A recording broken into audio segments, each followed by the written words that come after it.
Bingung saya, banyak perbedaan. Ada pilihannya, Pak. Ketika umatku sudah berkelompok-kelompok, berfirqah-firqah, perselisihan yang sangat banyak, kata Nabi, hanya ada satu firqatun najiyah. Hanya ada satu kelompok yang selamat. Apa itu?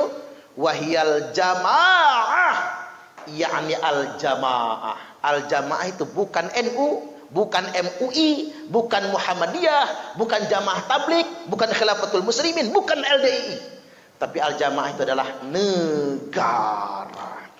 Karena pengertian jamaah adalah tempat berkumpulnya pemimpin umat untuk bersepakat dalam urusan mereka. Satu-satunya institusi yang paling sah sebagai tempat berkumpul pemimpin umat hanya negara. Kalau enggak mau bingung, Pak, sudahlah, enggak usah poros sana poros ini, pilihannya cuma satu. Bela negara, negara kesatuan Republik Indonesia. Itulah kelompok yang paling selamat.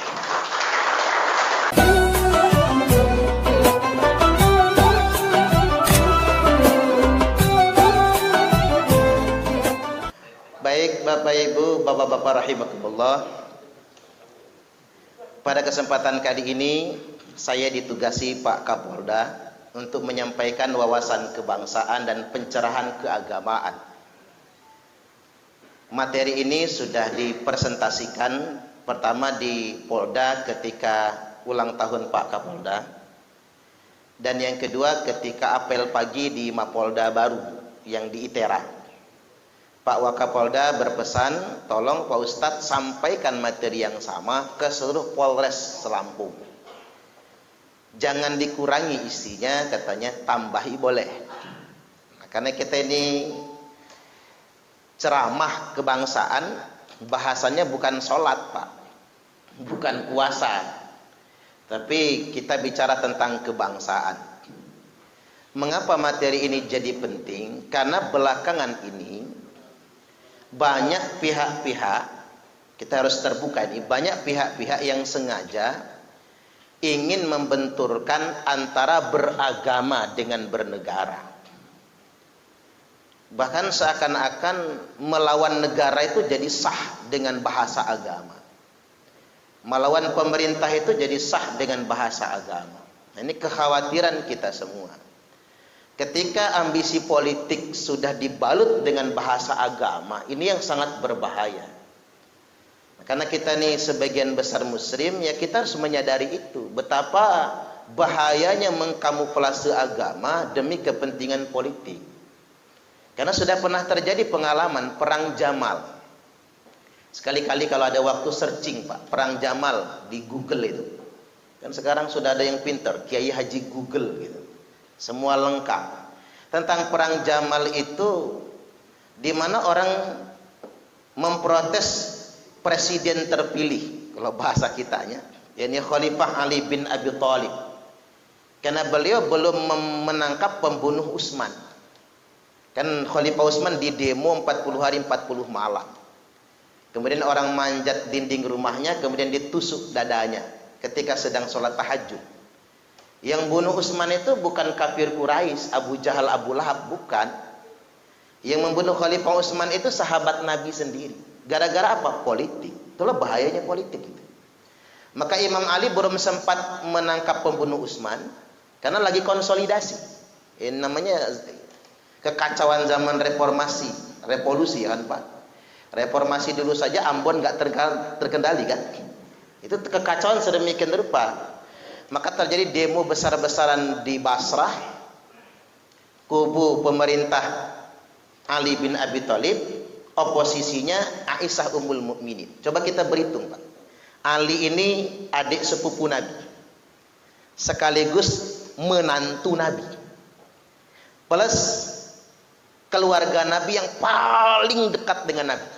Buktinya Nabi berwasiat, nanti yang mandiin saya kalau wafat Ali, yang mengkafani Ali, yang memasukkan ke liang lahat Ali, dan menantunya dari putri kesayangan Nabi, Fatimah Zahra.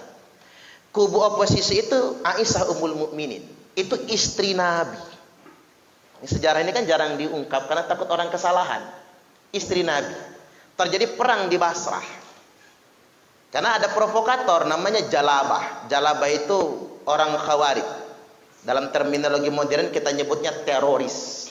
Si Jalabah ini tadi, manah gubernur Basrah, Pecah perang 18.000 sahabat Nabi meninggal dunia. Mati sia-sia, perang saudara.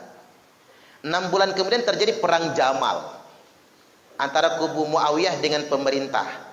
80.000 sahabat Nabi wafat meninggal dunia. Sia-sia perang saudara. Itulah akibat mengkamuflase agama demi kepentingan politik. Ini banyak betul sekarang sedemikian rupa. Nah, kita harus menyadarinya. Jangan pernah percaya dengan manipulasi politik. Dan uniknya Pak, dalam kitab sirah saya baca, di zaman itu banyak orang yang ngangkat Al-Quran di kepalanya, lalu bersumpah mubahalah, kayak kejadian 2019 ya. Ingat gak Pak, di media sosial nyebar itu orang-orang suka bersumpah, demi Allah, demi Allah, demi Allah, mubahalah gitu. Nggak usah disebut namanya lah, kita tahu semua, terkenal soalnya.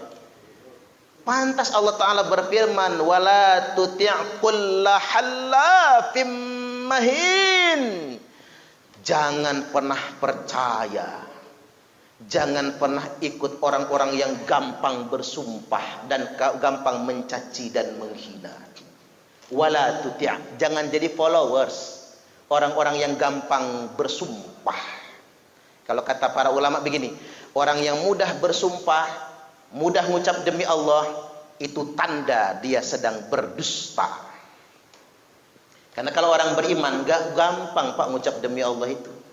Makanya ibu-ibu pengajian sering saya ajarin, Bu, kata saya, kalau lakinya sering sumpah demi Allah, ketahuan dia bohong gitu. Demi Allah mah itu teman papa nggak selingkuh, nah ketahuan dia. Hati-hati ya Pak, jangan mudah mengucap demi Allah kecuali buat sumpah jabatan. Kalau buat seharian jangan jual nama Allah itu. Allah sudah ngingetin, jangan pernah percaya lagi dengan orang yang mudah betul mengucap demi Allah. Apalagi gampang menghina, gampang mencela. Itu gambarannya. Nah, kejadian masa lalu itu seolah-olah ingin di-copy paste kembali untuk terjadi di negeri kita ini. Nah, pada kesempatan kali ini kita akan berbicara tentang radikalisme terorisme. Karena stressing materi kebangsaan kita itu Pak. Hanya saja begini, radikalisme terorisme itu kan sudah finalnya, ibarat buah sudah menuai hasil, memetik. Cuman kan nggak ujuk-ujuk jadi berbuah kan. Ada pembenihan, ada persemaian, ada pembibitan, tumbuh, berkembang, lalu berbuah, lalu matang dan memetik hasilnya. Dan sistem perundang-undangan kita hanya mengakomodir aksi terorismenya. Bibitnya, ladangnya nggak tersentuh sama sekali. BNPT Pak Komjen ya Pak Boy Raffi Amar ya, Kepala BNPT menyampaikan 198 pondok pesantren di Indonesia terafiliasi terorisme. Ini bukan lagi diduga kan Pak, bukan bukan terindikasi, tapi terafiliasi, benar-benar terhubung dengan terorisme. Ya kita umat Islam nggak usah baperan, jangan kemudian baper, ngapa sih pemerintah ini nuduh Islam teroris? Jangan baperan Pak, kesan dengan terorisnya kecil itu kalau dibandingkan dengan angka pesantren betulnya. Jumlah pesantren di Indonesia ini 28.800 pondok pesantren. Jadi 198 itu cuma 0,7%. Berarti ada 99,3% pesantren yang masih setia dengan NKRI ini. Dari jumlah itu 23.372-nya pesantren Nahdlatul Ulama NU.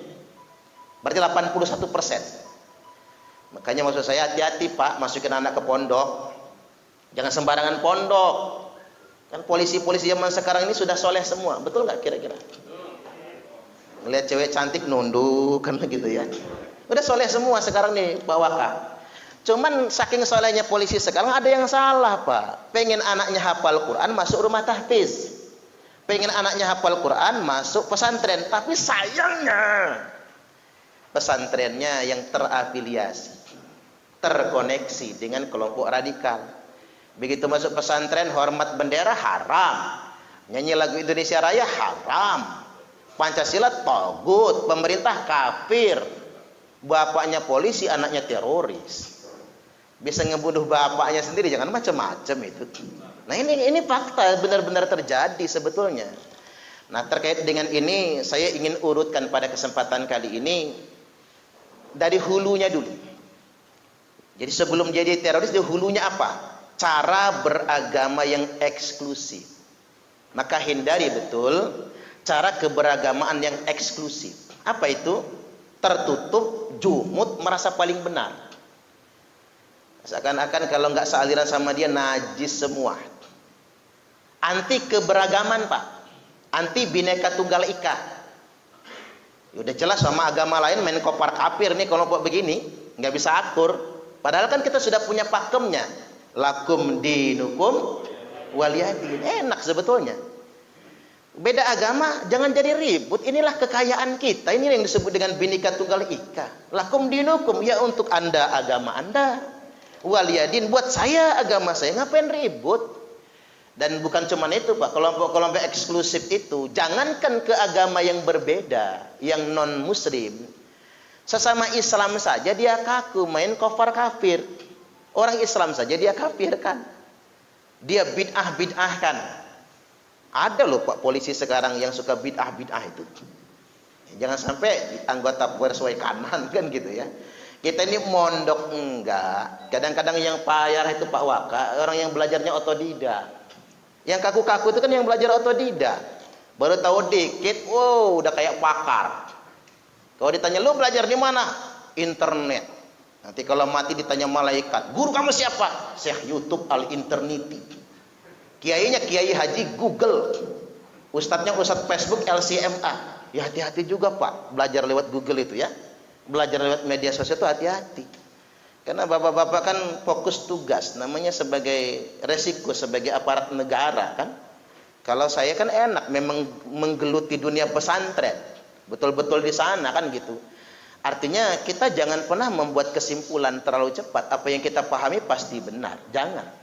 Yang bahaya itu orang yang sedikit tahu tapi sok tahu, itu yang bahaya. Makanya ada anekdot ini biar nggak ngantuk ya. Ada anekdot. Mukidi, pernah dengar cerita Mukidi nggak Pak? Mukidi wong deso merantau nang kuto, ceritanya begitu. Mukidi dari desa ke kota. Sampai di kota Mukidi keheran-heranan. Wow, di kota rumahnya gede-gede banget. Nggak kayak di kampung, gubuk-gubuk kecil. Begitu Mukidi jalan-jalan lewat kantor bank, di kaca bank ada tulisannya open. Mukidi kaget, Masya Allah. Open gede tenan. Nek opene sakmene koyo apa bolune kata dia. Mulai heran Mukidi nih. Kebayang open bininya di kampung yang bisa dijinjing kemana-mana. Lagi melototin tulisan open, ada turis bule dari luar negeri mau masuk bank. Sama Mukidi diingatkan, Mas, ojo melebu, iku open. Bulenya noleh ngomong apa lah orang itu. Masuk aja dia. Sama Mukidi ditungguin, pengen tahu jadi apa keluarnya nanti. Setengah jam kemudian Pak keluar, tapi bukan turis yang tadi, yang keluar negro yang dari Afrika. Begitu keluar Mukidinya panik, welah dalah mas, wis tak kandani mau gosong awakmu. Mukidi. Artinya Pak, sedikit tahu tapi sok tahu tuh bahaya sebetulnya. Ini cara beragama begini harus betul-betul kita hindari. Terlalu banyak ilmu agama ini yang harus kita kuasai. Jangan gampang memponis. Apalagi ngomong bid'ah itu. Ya, rata-rata yang dikit-dikit bid'ah itu memang nggak belajar. Betul-betul nggak belajar. Padahal kita ini jelas betul kalau belajar. Yang subuh pakai kunut bagus. Yang subuhnya nggak pakai kunut bagus. Yang nggak bagus, yang nggak sholat subuh gitu, yang nggak bagus. Jadi jangan jadi persoalan kok. Beragama itu dibikin rileks. Kalau kata Gus Baha apa? Enggak usah persoalkan sholatmu diterima atau tidak. Udah bisa sujud saja sudah syukur alhamdulillah. Betul nggak kira-kira? Ini poin yang pertama yang perlu saya ingatkan. Hulunya kelompok-kelompok radikal itu adalah kelompok-kelompok yang memang cara beragamanya saja sudah eksklusif. Ya tadi kata Pak Waka, dikunjungin malah dipel Pak. Karena najis kita yang datang ke sana itu. Kita berkunjung ke sana malah dipelnya. Ya najis, dijai bajai najong tralala kata mereka. Ini yang dihindari pertama. Yang kedua, baru naik deh Pak, setelah eksklusivisme dia menjadi ekstremisme. Cara beragama ekstrem itu belum tersentuh juga oleh hukum, belum ada payung hukumnya. Apa cirinya? Mereka anti 4 pilar kebangsaan kita.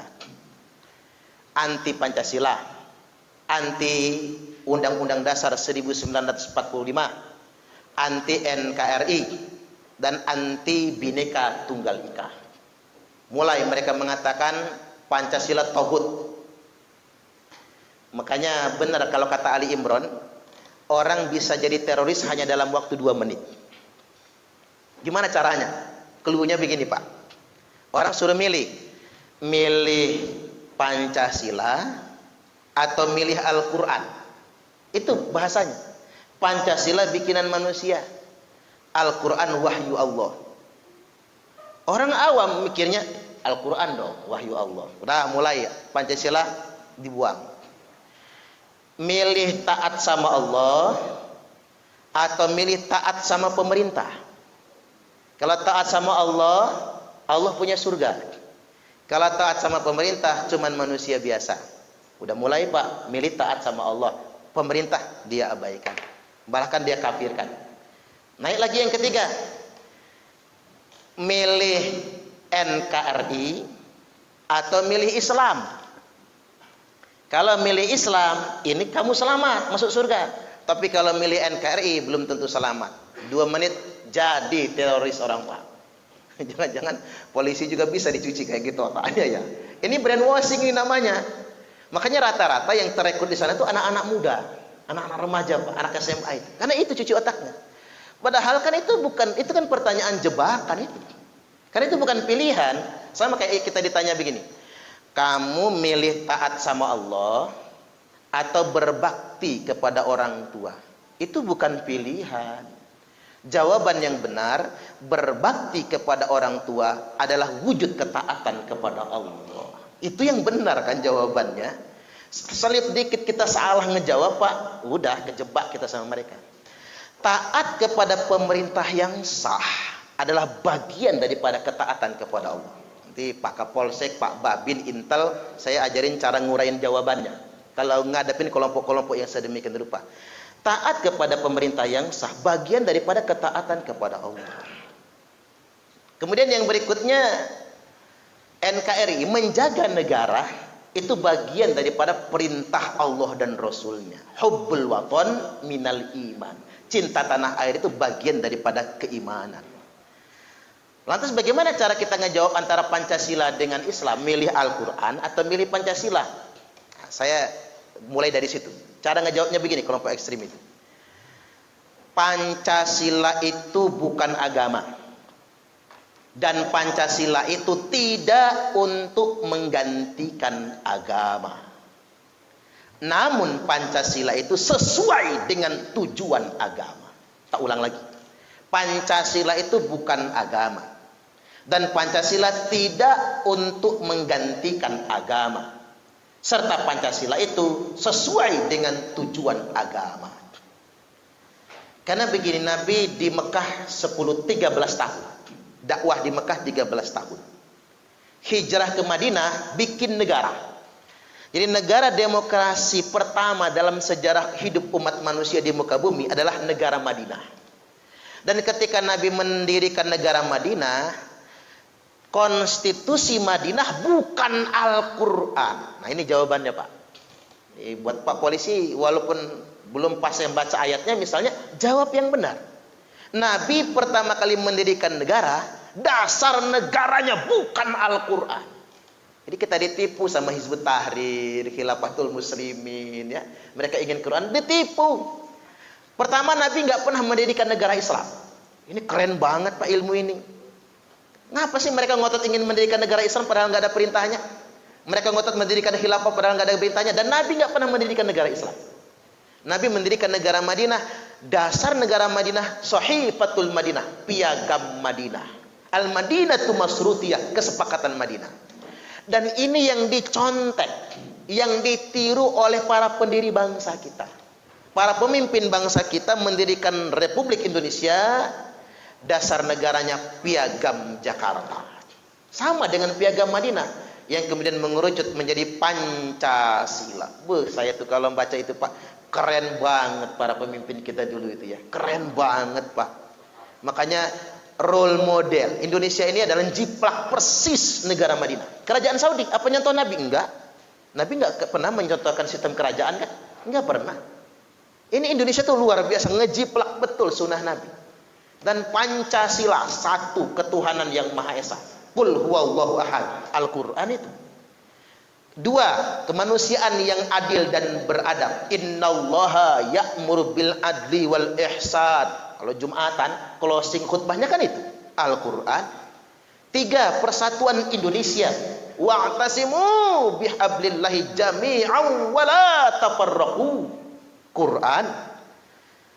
Empat, kerakyatan yang dipimpin oleh hikmat kebijaksanaan dalam permusyawaratan perwakilan. Kalau saya baca sila keempat ini keren loh, Pak. Karena dulu milih Abu Bakar, permusyawaratan perwakilan. Milih Umar, permusyawaratan perwakilan. Milih Khalifah Utsman, permusyawaratan perwakilan. Milih Khalifah Ali, permusyawaratan perwakilan. Malah yang nyontoh itu kita, bukan Arab Saudi. Keturunan Arab Saudi itu. Ini keren betul sila keempat itu. Wa amruhum syura bainahum. Otoritas tertinggi dalam urusan umat, kata Nabi, adalah musyawarah. Quran. Keadilan sosial bagi seluruh rakyat Indonesia. I'dilu huwa aqrabu littaqwa. Quran semua. Ini nanti bisa dilihat di YouTube ya Pak. Kalau ketemu kelompok radikal itu ambil aja YouTube saya. Tapi jangan lupa di subscribe ya. Ditonton. Kalau ada iklannya jangan dulu dilewatin lah. Hitung-hitung buat saya kan gitu ya Pak ya. Subhanallah. Jadi ini kontennya sudah banyak Pak. Materi 14 Polres tuh nggak jauh-jauh beda. Beginilah. Tapi kata Pak Wakapolda, upload aja semua Ustaz. Ya udah kata saya, walaupun materinya sama, diulang juga bagus kan.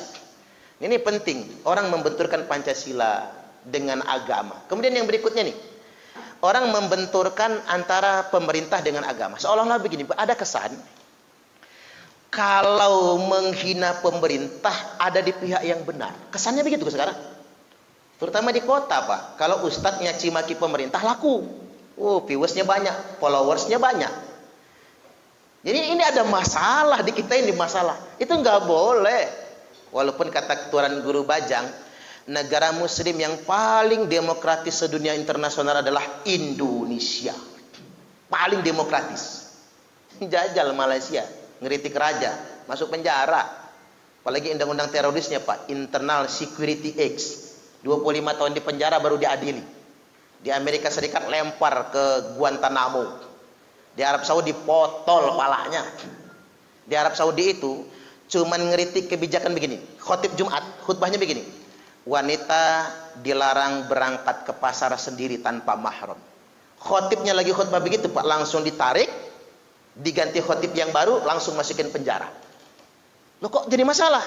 Karena dalam waktu bersamaan Pangeran Muhammad bin Salman sedang mengeluarkan kebijakan, dulu wanita dilarang ke pasar belanja atau berdagang. Sekarang wanita di Arab sudah boleh belanja ke pasar dan berdagang. Karena dia keluarkan khutbah begitu, dianggap tidak mendukung program pemerintah. Tarik, masukin penjara. Itu Arab Saudi. Itu cuman gitu ngomongnya Pak. Tapi kalau nyebut nama raja, nyebut nama putra mahkota, langsung ditangkap dan dieksekusi pancung.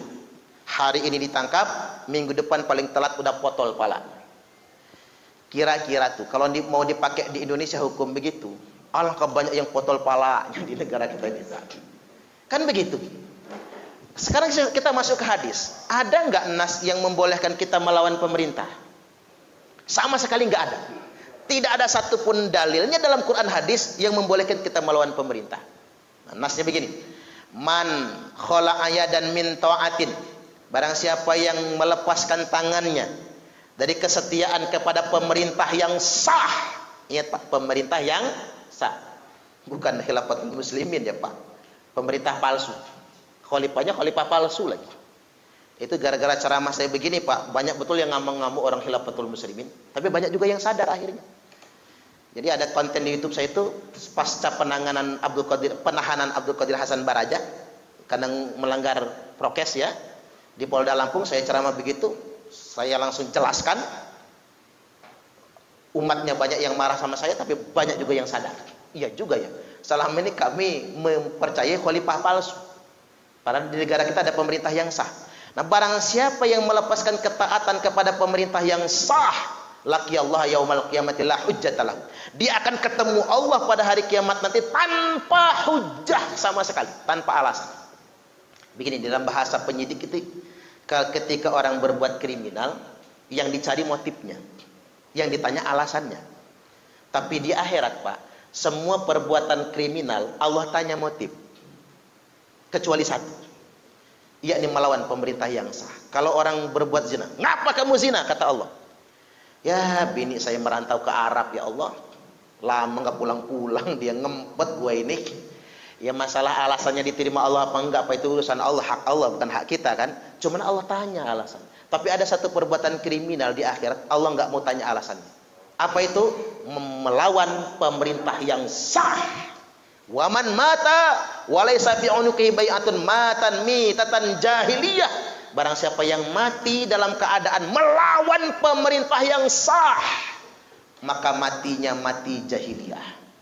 Alih-alih mati syahid ngelawan pemerintah, bukan mati syahid, mati jahiliyah. Ini hadis Sahih Bukhari Muslim semua ini, Pak. Dan nggak ada satu pun, carilah, tanya ke kiai sehebat apapun, tidak ada satu pun dalil yang membolehkan melawan pemerintah yang sah. Makanya Abu Dzar bertanya, ya Nabi, aku kalau dipimpin pemerintah yang zalim, bolehkah aku mencabut pedang? Enggak boleh, kata Nabi. Dia zalim sangat ya Rasul, enggak boleh. Aku enggak tahan ya Rasul. Kalau kamu enggak tahan betul, kata Nabi, masuk hutan, jangan nyampur orang banyak. Tuh Pak. Makanya saya ini orang Ogan, Pak, Jemugan. Ugan Semende itu yang tukang babat hutan. Ngapa, ini bahasa Kingston dulu kita ya. Ngapa Jemugan itu sering di kebun? Jeme Semende Jamesbon, Jeme Semende besar di kebun. Karena begini Pak, dikatakan calak dek dengulukan alam, dikatakan bangga dek kena uhang. Nggak mau ikut aturan. Diatur nggak mau, ngatur juga nggak punya kapasitas, ngebon akhirnya.